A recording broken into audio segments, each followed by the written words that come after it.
Good afternoon. Today is Wednesday, February 3rd, and I am so honored to be rolling to Washington, D.C. today to have a conversation with oh my gosh, she's so famous, No. Dr. Donna Walton, who is the founder and CEO of Divas with Disabilities. She has so many titles, I couldn't decide which one to use. She has so much credentialing, I didn't know which way to go. But it's just something about when you put two passionate divas in the same space together, woo, it's like an implosion and an explosion. So I am just excited to have Dr. Donna Walton on today. Put your hands together, everybody. Woo. Woo-hoo. You hear other people? Yes, you hear other people. Yes, they are. They are clapping. They are excited that you are here. I'm excited. Um, I like my little Zoom room green. I think it's like anything. There's always the meeting, but then there's the meeting before the meeting and the meeting after the meeting. And I think we had a really good meeting in the green room. So I would like to bring everyone into that conversation. What do you think about that? Yes? I think, are you speaking with me? Are you speaking to me? Yes. I said, Okay. would you like to? Absolutely. I think it's a wonderful place to start. I So, do. as we were in the Zoom room of green, we talked about this being Black History Month. And, sometimes those who have been with me on the show in the green room know that I'm still getting ready. Y'all seen me put lashes on and peel them off the side of my face and get glue out of my eye. And, as we're rushing and talking about things before we get ready to go live. And so today, it wasn't me that wasn't ready. What Miss happened? Donna came hopping out on one leg. Literally. I said, girl, I love you. Go on and jam with that one leg. And because there's this beautiful picture of you standing next to a motorcycle with your leg thrown over your shoulder, and that pant leg is just kind of blowing in the wind. And I said, oh my God, she is absolutely gorgeous. What were you thinking about in that moment when you took that picture? That was a phenomenal day, first and foremost. I'll sort of set the stage. It was actually a photo shoot. And the photo shoot, it was for an article that I was writing on towards reaching normalcy. What is normalcy? What does a leg have to do with it? You know, and so the photographer and I, we decided we wanted to do something different. Okay, I mean, to sit in the typical pose, here she is. No, I wasn't ready for that. So he said, well, let's do something creative. And he said, you want to ride a motorcycle? I said, you know what? I could do that. I could ride that motorcycle. So he set the stage. He actually, placed the motorcycle. And then I decided, if I were going to approach this motorcycle, how would I want to approach it? And what would it really mean for me? So it was like, okay, toss caution to the wind, take the leg, let's go. And that's really how that shot became that photograph. It was about, okay, I got one leg, but I got this prosthetic leg that's in the way. So it's got to move out the way. And I just decided, let's go. It goes with me, it's part of me, but it didn't need to be for that motorcycle, right? It's like, if I'm going to do this, and I think it was also symbolic to say, if you want to do something, sometimes you got to shift the way you're going to do it, but you just get it done. And I love it. Yeah, I you got to get love it it. done. That is one of the things that I have appreciated about my disability community. I think that was the first thing I learned, because I did not become physically disabled until age 47. And so here it was, I knew how to do what I knew how to do my way, the regular way, everybody's way. Right. And here it is now. I need to figure out something different. What is it that I do now? So And the way I have to do it as a person who uses a wheelchair may be different than the way someone else who uses a wheelchair That's right. has to do it. And so I just appreciated how persons in my community were so ready to offer their way. Girl, this is how I do it. But I mean, you figure it out, whatever is comfortable for you. But this is how I do it. If I could How I do it. just extend that. And so I appreciated that. And if you will, in the able-bodied community, I've never experienced that in that way. We all live life. We all feel that we have the answer to life and we just do it. But never do we come alongside and say, girl, I'm going to come alongside you. And however I can assist you and whatever that looks like, let's do it. Let me share some of the things that I've done. Even when it comes to parenting and being a single parent or being married, or, how do I juggle my marriage, my children, and my job? And if I have passions, we don't readily come alongside of each other and offer that type of assistance. So you didn't have a long span to go from the able-bodied world to the disabled-bodied world, in the respect that you were 18 years old. Yeah, I was 18 years old, and my world was defined at that moment. When I decided that I was going to live, that was the first piece. Mm-hmm. So when I declared life, yes, then it was all about now life was going to be on my terms, because the leg's not growing and it's not coming back, right? right. So I had to let go. I really did have to let go. And in a very early stage, when you're still going through this sort of developmental growth of even defining your identity. I mean, it was challenging. But of course, my faith, I mean, I'm not going to say that it was all me at all. I mean, my faith is incredible. And it took it set sort of had a seat in my world. And I was able to now define life on my terms. And so the leg, okay, what's the leg got to do with it? That became my motto, because whatever I needed to do, whatever I needed to move to get accomplished, if the leg was going to be in my way, then the leg's going to have to move out of my way. I mean, it just could not be my barrier. It could not be. The wonderful outfit that is on our promo. Oh, so the story behind that, my grandmother cleaned house. She had a third grade education, and she cleaned houses for a living. And one of her employers gave her that stove as a gift. For being good at what she does. And I don't know how she snuck that to me. But she snuck that to me, and I held on to it. Oh my gosh, I know a good 15, 20 years, and couldn't decide what I needed to do with it. And so when life changed for me, I also had to change the way I dressed so that I could try to be somewhat independent. So hence, we have these wonderful clothes that I've had made, and that accommodate who I am now. And so when I looked at that piece, I said, now I want to keep what it meant, but I need to make it my own. And I just started sketching out what I wanted. Found this awesome young lady, had on this cute outfit. I said, where did you get that from? She said, oh girl, I made it. I said, well, go on and make it.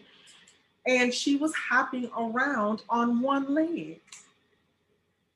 And I said, oh my gosh. Because at first when I saw her, I said, oh my gosh, she's so cute. She had on a mini skirt. Talk about who am I going to be? She had on this mini skirt with that one little leg and her hand on her hip, and she was just talking to somebody. And I said, that is such a cute outfit. I said, I want to know, who made it?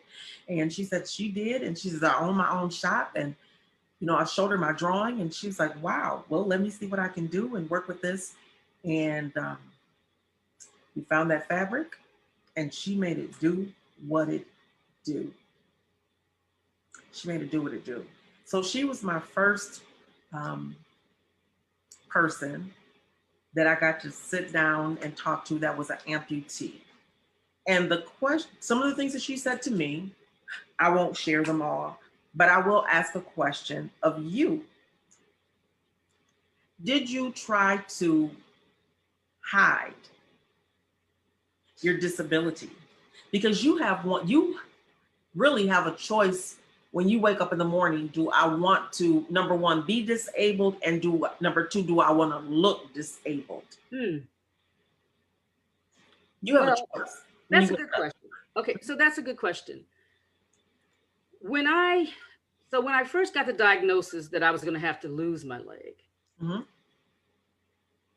my whole identity got turned upside down.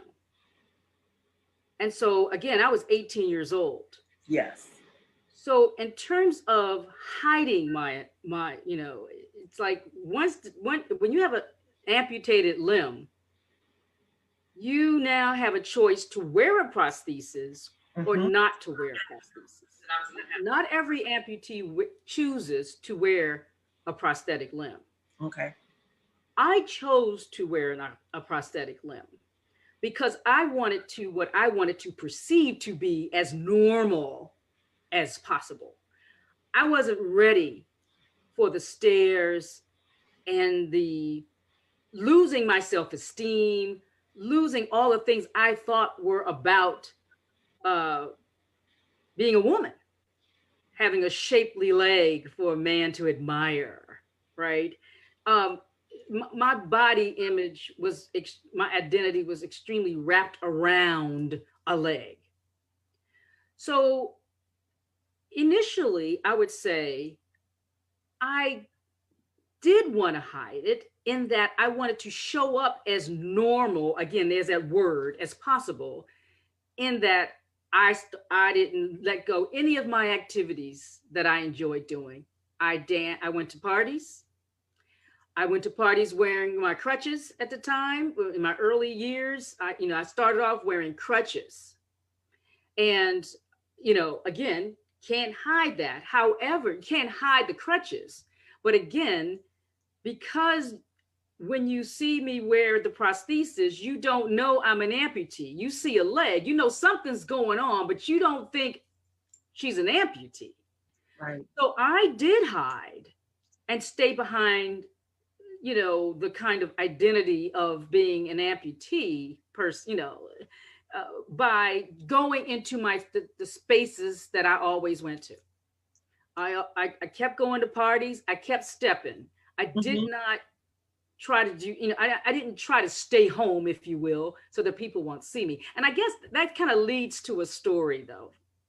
Before you tell that story, I do want to just touch on the base of wanting to be normal and fitting in, because before the show came on, we were talking about those who could pass. So being Black History Month, if you have the ability to pass and get things that you need and be normal, is that okay? Just in the same way for you, I'm young, I'm getting ready to go to college, I'm graduating high school, getting ready to, go to college. I want to be popping and clicking with everybody else. And if I can put something on that doesn't make me stand out, and if I have to take a crutch to give me a little bit, we all get sprained ankles. I mean, there's a way to explain it away. So part one of the question is, if you can pass, should you? And then, so that you can get in the door for your personal peace. Or do I say, I'm not going to do this because I want to make a change for the community? That's a very loaded question. Okay. Very much so. Because first of all, it's an individualized decision as to how you want to show up in this world, and how you develop your self-esteem and confidence. I was very fortunate. I was very blessed. I was extremely favored that when I lost my limb, I showed up as the same person as I was before my limb was lost. I was motivated. I was gregarious. You know, I had a world vision of that I was going to be the baddest sister on this planet before my leg was lost. So, Yes. you know, so I think it really is an individual thing. So I think you rock what you got. If you have that, you know, that I guess that motivation, that belief, that confidence to show up in the world and pass, if you will, as a non-disabled person, so be it. You know, there's no judgment. I think people go where they can go when they're ready. I'm ready. When I was ready to, it took me 10 years to wear a leg. It took me 10 years before I put on a dress, I should say. 10 years before I went to a beach and took off my leg. So, you know, yeah, it's an individualized journey, and you do what you have to do to survive, to thrive, whichever way you're on the continuum. You know, I really want to say that the whole term of coming to terms, if you will, with disability, that's not an overnight thing. No, it's not. I mean, that's not like saying, oh wow, oh wow, you know, I'm an amputee. Let's go for this. I am disabled. You know, I want all the titles. I want all of it. No, you know, come on. Let's be really honest with ourselves. And there's also too, Dr. K. I'm gonna call you Dr. K. I like that. Okay. Yeah, there are two things. I learned on this journey that the way we cope with disability comes on two continuums. Those who were born with a disability and those who acquired a disability. You're going to show up in the world differently. You're going to respond to the world differently. Yes. So it's really hard. Like I said, it's individualized and it's based on your own walk, your personal walk with disability, if you want to use it. And I talked to you about this whole term disability. Yes. Starting to shake me a little bit because again, why do we have to conform to such an identity? I mean, there's pride in disability. I'm not taking away that. I mean, I know there's a lot of work that's been around disability, you know, activism and policy and inclusion. Yes, absolutely. But I think if we are going to, if a Black woman is going to rock what she has, and she happens to live with this so-called disability, then she's going to find as many resources and as many ways that she can do that, and be prideful and be bold, be a badass, if you will, because that's how we have to show up in the world. We really don't have the luxury of sitting back, smoking cigarettes and saying, okay, like, I'm not going to do anything about this. Or, you know, we just don't have the luxury. We got to show up. Excuse me, I apologize. You know, we have to show up. And if that showing up is not authentic, or, you know, you're an imposter, you're not disabled, you look like you're disabled, all that looks like, I think that's, again, an individualized approach that people have to take.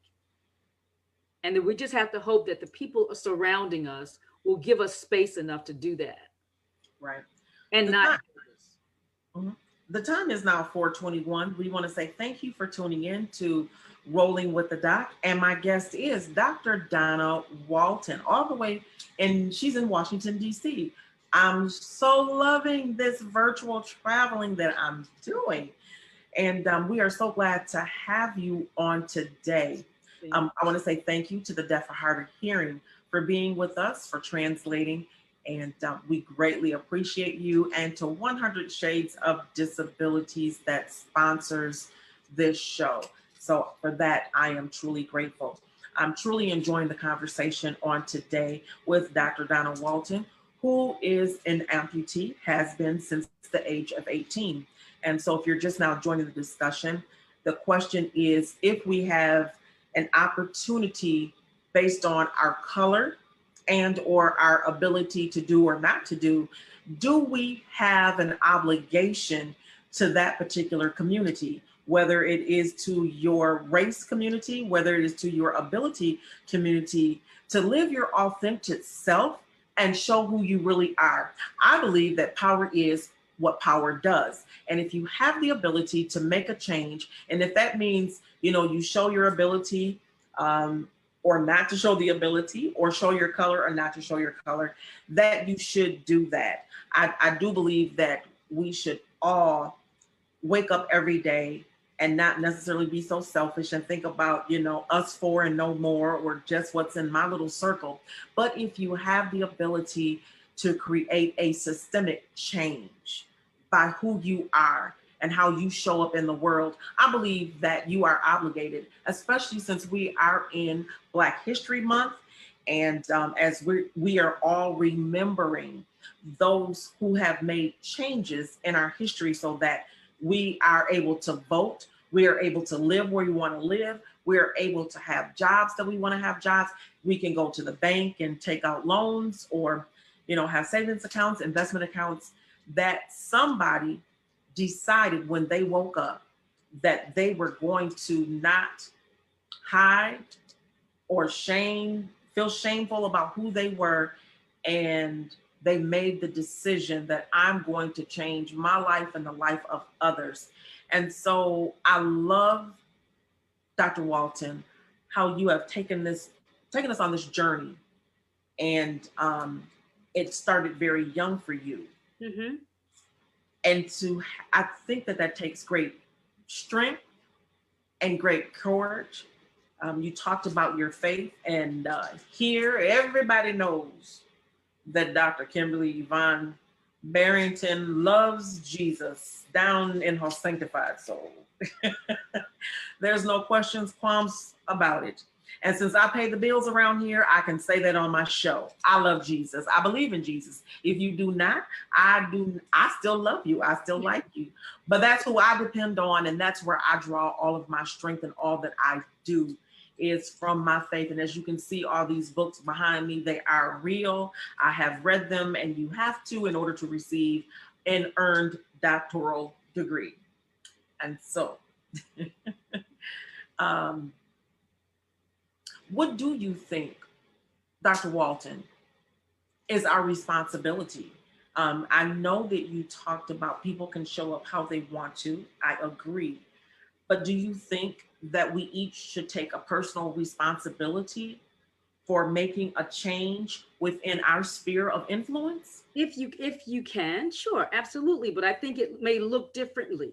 It doesn't always have to show up in the way that we think it should show up. Mm-hmm. I mean, activism can look differently in different settings. Give me an example. If a person, for example, I don't walk around with posters. I didn't participate in the Black Lives Movement. I didn't do anything, but I do writing. I do my journaling.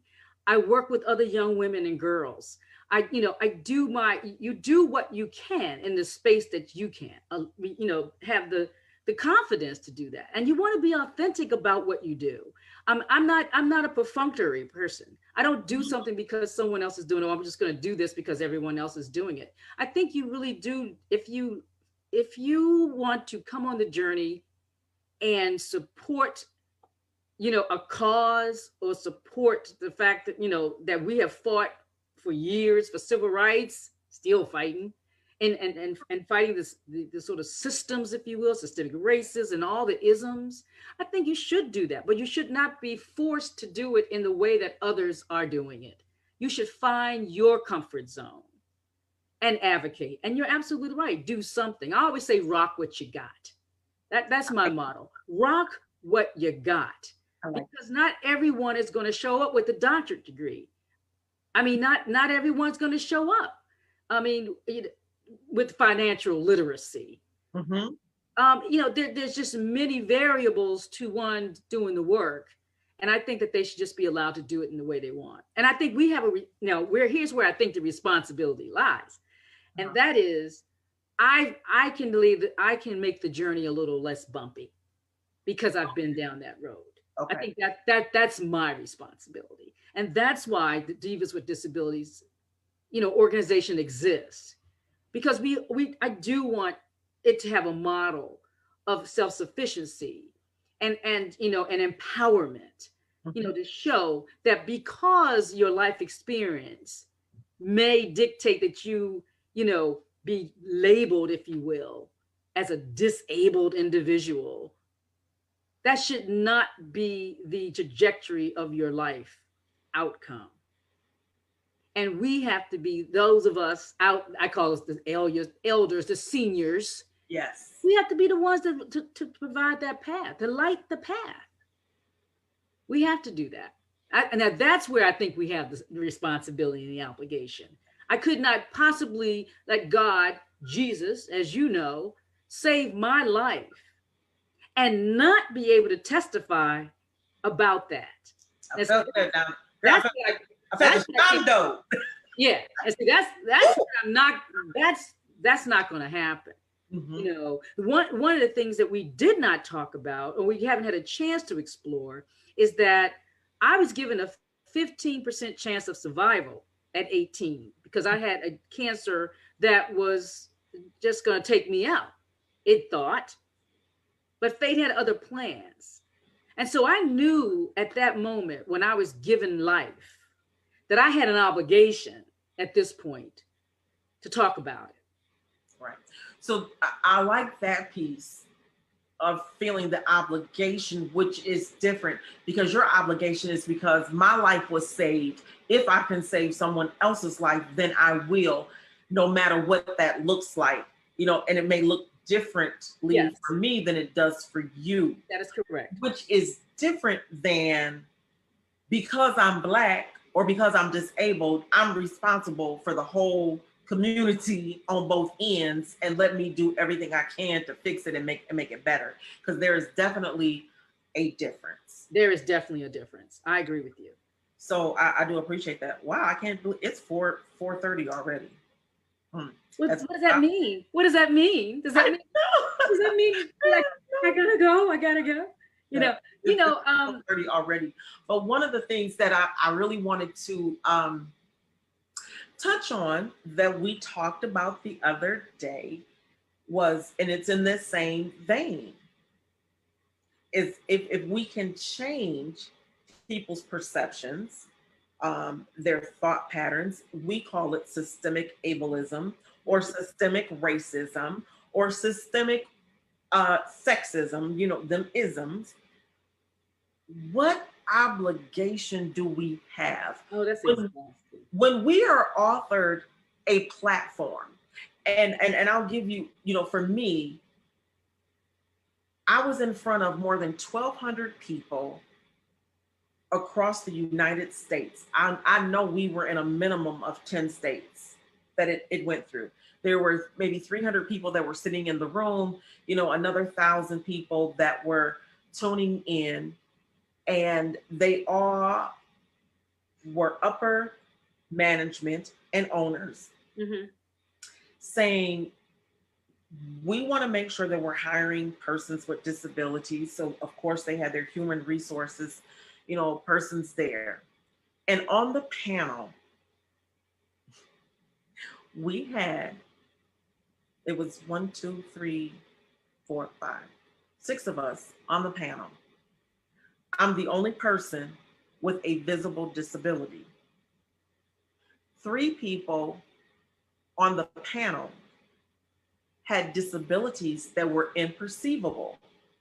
Everyone likes to use the word invisible, but I don't like that word because of the connotation that it has, that if it's invisible, it doesn't exist. And those of you who have fibromyalgia or you suffer from depression, anxiety, it's real. And you don't want anybody to tell you, well, that's invisible. No, it's not. When you can't function, you can't move, you don't want anyone to tell you that it is invisible. So I like imperceivable because initially with the eye, I can't perceive that something may be wrong with you. And that has nothing to do with a disability. I may not know that you're sad today. because you sure look real fine with that red lipstick on, girl. Got your hair all slicked back. Got the boss with diamonds, you know. Oh, you can see that. Can you see that? I caught it all. Mm-hmm. You know, got the jewelry on. So I may not be able to perceive based on how you look that Donna is having a bad day today. Mm-hmm. Mm-hmm. Okay. So I really want to make sure that our listening audience understands that, you know, I may not be able to perceive that there may be something that's going on. And so I like the word imperceptible. And so they sat there trying to teach 1,200 people about why they should hire persons with disabilities and how they can fit into the workplace, what changes may be needed. And yet they were not going to disclose, they did not disclose that they had a disability. And so in that space, what is the responsibility? Because you have the ability to come into the room the same way. That is such an exhausting, we talked about this. It is such an exhausting sort of place to be, to always be convincing folk that I am worthy to be hired and to be included in your space. Mm-hmm. I'm going through this sort of, I told you, this existential crisis. I really do. All do. I do. I really keep saying that because yes, I'm so exhausted trying to talk about the capabilities and abilities of persons with disabilities. It's just exhausting. I mean, the bottom line is we have to get beyond the lookisms, all the isms. We have to get beyond that. And I know it's so trite to say, you know, or cliche, get over it, get by it, get through it. But the reality is that no matter how many times I show up in that space on your panels and talk about the power and the diversity of persons with disabilities and what we bring to the table, and you're leaving money on the table if you don't hire us, all the conversations that center around this. At the end of the day, if your attitude is not transformed about people who are different, period, it doesn't even matter. Not at all. It doesn't matter, because then again, you're in the space, and so what? Now I'm in, okay, so you hire me, I'm in your job, but you never promote me. You don't invite me out to your luncheons. You know, you don't include me in anything. You know, I just don't think we're getting very far with always trying to have these conversations. And I think sometimes pleading, you know, to hire us. We've been on this road. We've been on this a long time. We've been on this journey a very long time. Just look at the data about how many persons are in the workplace. It doesn't take much. How many people are in, you know, in Hollywood? I mean, you know, film, advertising.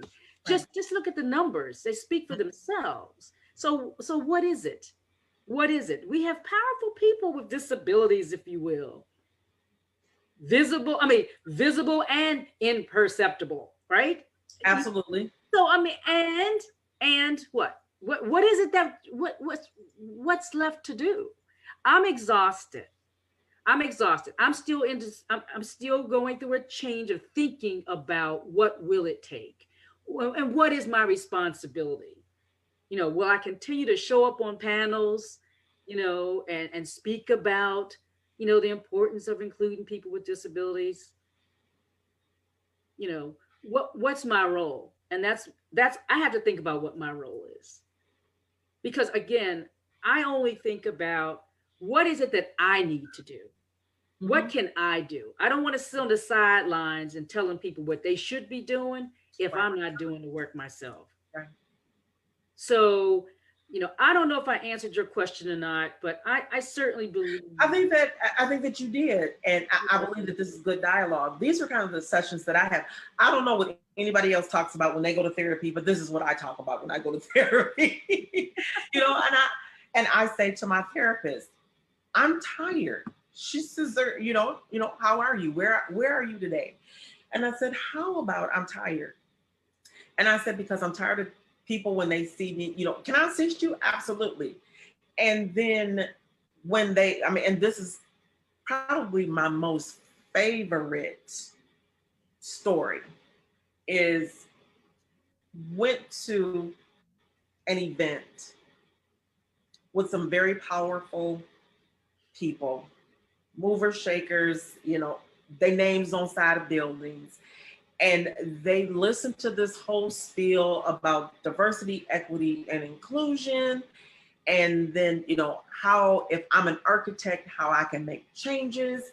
And we went through a building that, regardless of your ability or disability, you could enjoy this facility.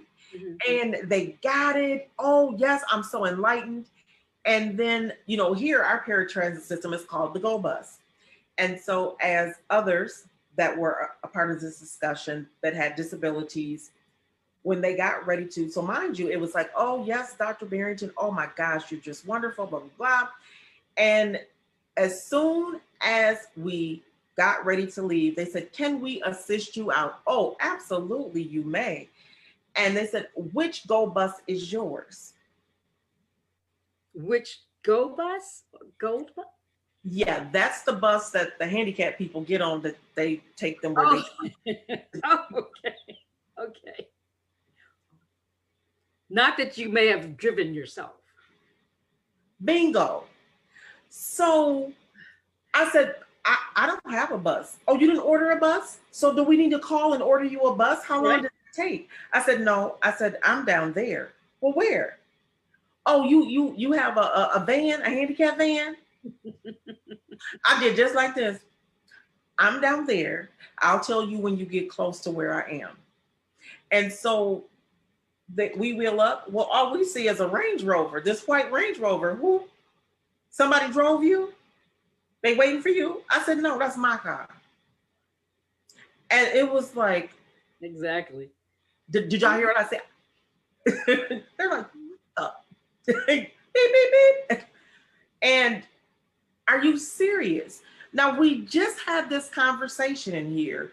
You were just all happy and excited. And to me, it's no different than to say, I'm not a racist, I'm not prejudiced, but then your white son brings home a Black girl or a Latino or an Indian or an Asian, and you're sitting here and you drop your fork like, oh.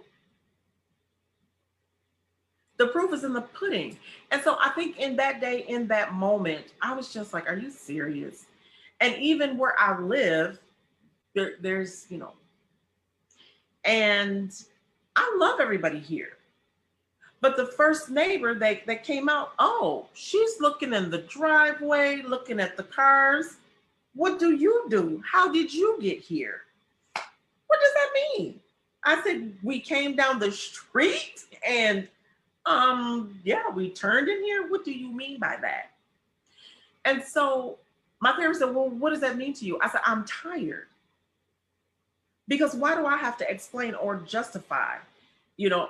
Because now we have a few things going on. Is it because the color of my skin? Is it because I'm female? Or is it because I'm in this wheelchair that you're looking at me this way? All of it. It's all of it.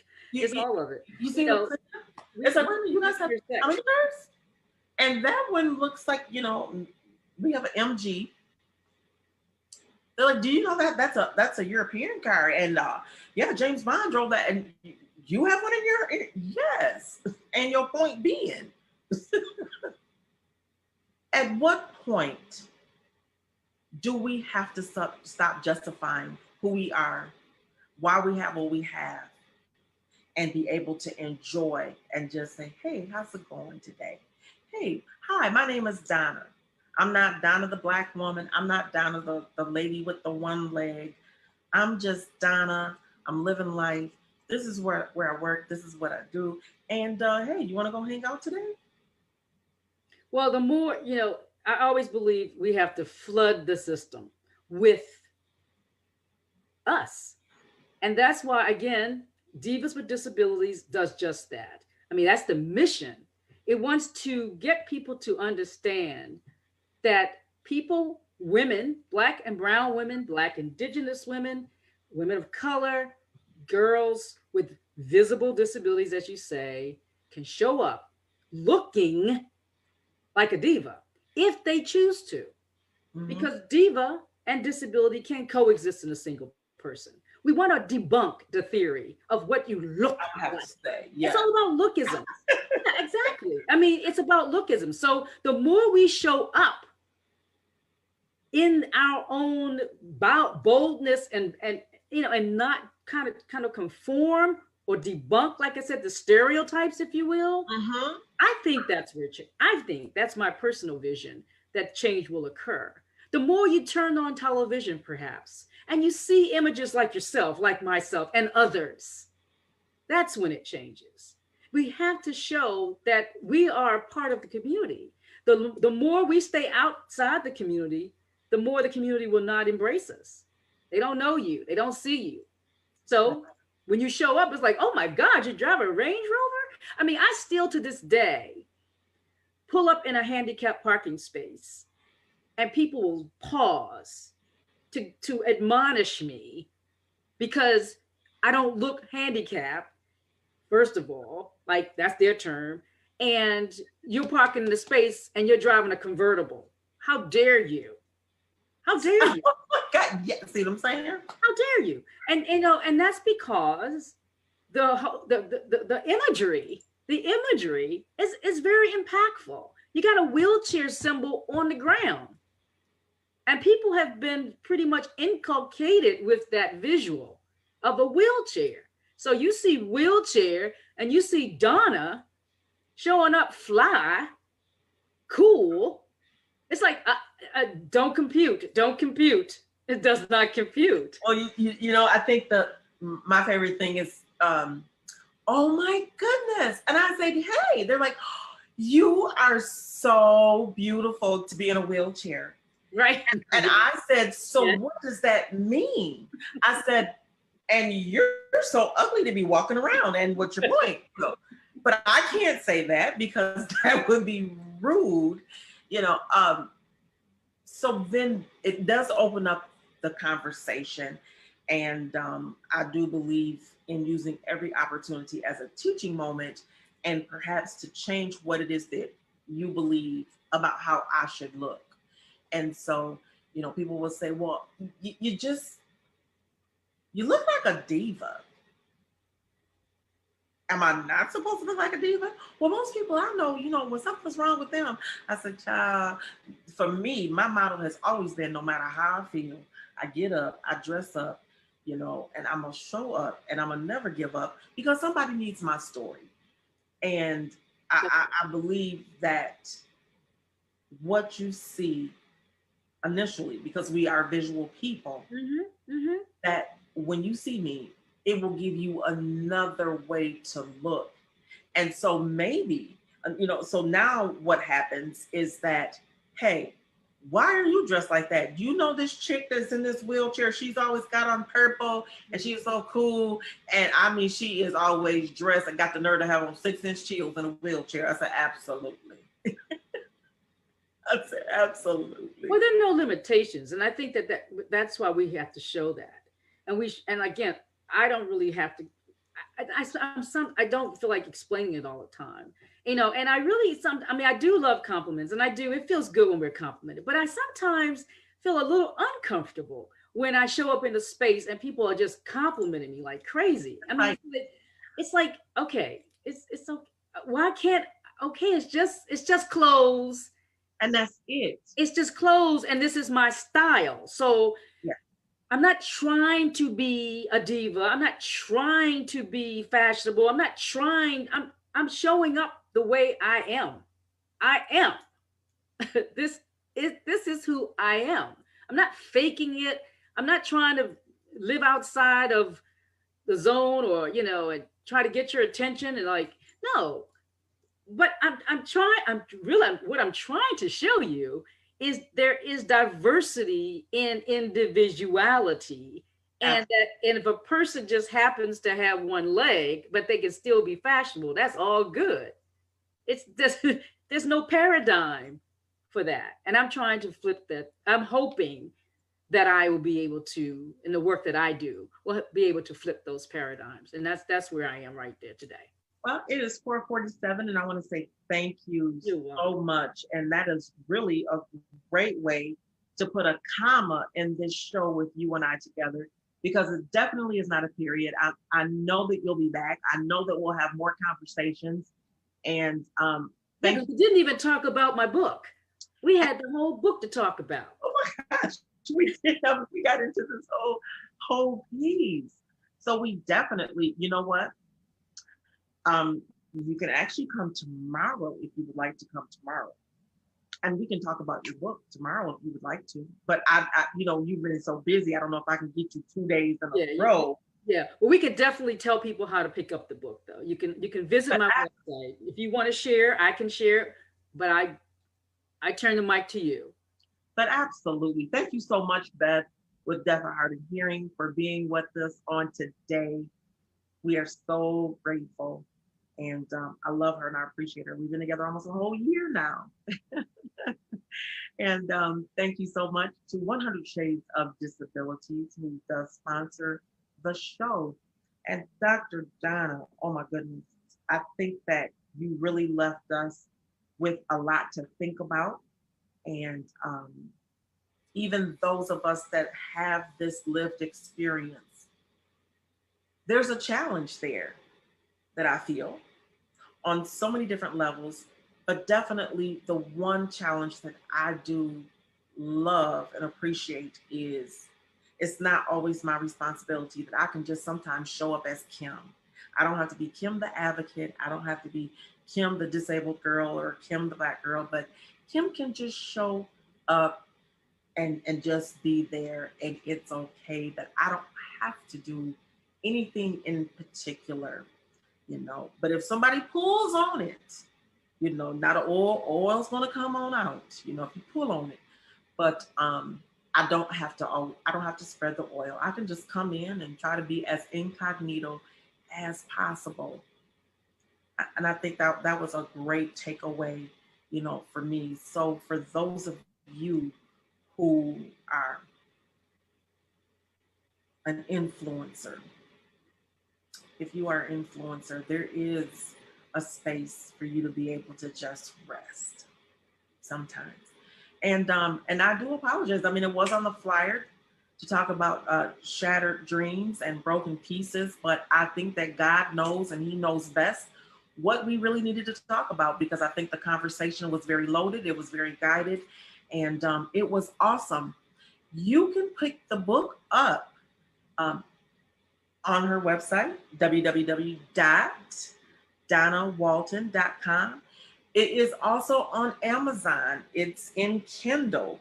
So for me, it's easier just to have things running through my hearing aids. I love to listen. And so if you need Kindle like I do to have it read to you, it is available. And the price is? Oh, on Amazon, I think it's $22. $22. It's $22 on Amazon. But if you come to my website, you get it for $13 and you get it signed. So I suggest you come to my website.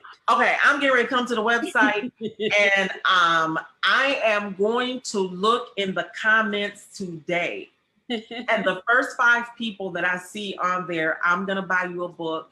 I'm gonna go to her website. I'm gonna buy 5 books, and that way you get them signed. So I'll have your name, and then she'll just ship them out to you. How about that? Will that work? I think that's fantastic. And this is how we do this. This is how Divas do. We support one another. So I will be buying 5 books. Actually, I'll buy 5 books today. And that doesn't even include my own book. So that'll be 6. Is that a good number? I like is 6 a good even number? No, how about 10 books? I think it's a fabulous number. How about I'm gonna buy 10 books. Okay. One of them belongs to me. Okay. And then I will give 9 other books. I'm gonna go back through, see who watched yesterday's show, and especially those I see that tune in on a regular basis. I want to say thank you, and I think that this is an awesome book for you to read, and because I think a lot of people feel like all their dreams have been shattered right now, and that they have some broken pieces that they need to be picked back up. But I think we are both living witnesses that. Absolutely. Absolutely. Well, I've enjoyed it. I mean, this couldn't have been more valuable for me, and I really enjoyed knowing you. And I know that this is just the beginning, as you said. This is just the beginning of our connection. We have lots of work to do. Absolutely. So again, I am going to, as soon as I get off, I'm going to see who was watching the show live and pick a couple other people. So 9 people will be getting her book on today. Sounds fabulous. And it'll be signed to you. So isn't that awesome? That's right. Personalized. Absolutely. So thank you so much. And we will see you on tomorrow at 4 p.m. Eastern Standard Time with Dr. Kimberly and Dave with Rolling on the Road. Who knows where we'll be on tomorrow, right? Right. All right. Thank you so much for tuning in.